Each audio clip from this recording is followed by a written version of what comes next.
Pemirsa, kekerasan seksual kerap terjadi dan kerap menyasar anak-anak di bawah umur. Hukum kebiri kimia dipandang menjadi jalan pintas terhadap maraknya kejahatan kekerasan seksual. Joko Widodo baru saja mengesahkan Perpu nomor 1 tahun 2016 tentang perubahan kedua atas Undang-Undang nomor 23 tahun 2002 tentang perlindungan anak.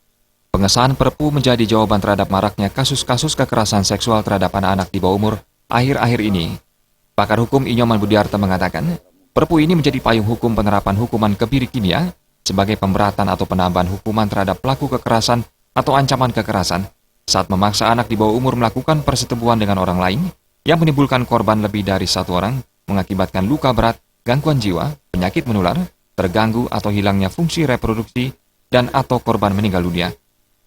Sanksi kebiri terhadap pelaku tindak pidana kejahatan seksual terhadap anak ya, atau predator-predator yang selama ini berkembang, memang menurut hemat saya ini Perpu yang dikeluarkan oleh Presiden Jokowi terakhir itu nampaknya adalah sebuah pencegahan dini agar tidak berkembang kejadian-kejadian serupa, karena ini kan membahayakan generasi muda kita, pemimpin masa depan kita.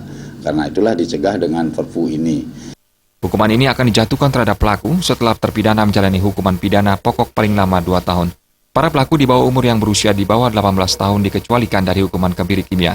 Namun peraturan ini juga memberlakukan hukuman mati terhadap pelaku kejahatan seksual terhadap anak dalam situasi yang memberatkan. Sanksi tambahan lainnya adalah pengumuman identitas pelaku ke publik dan pemasangan alat deteksi elektronik. Alit Putra dan Alit Setiawan.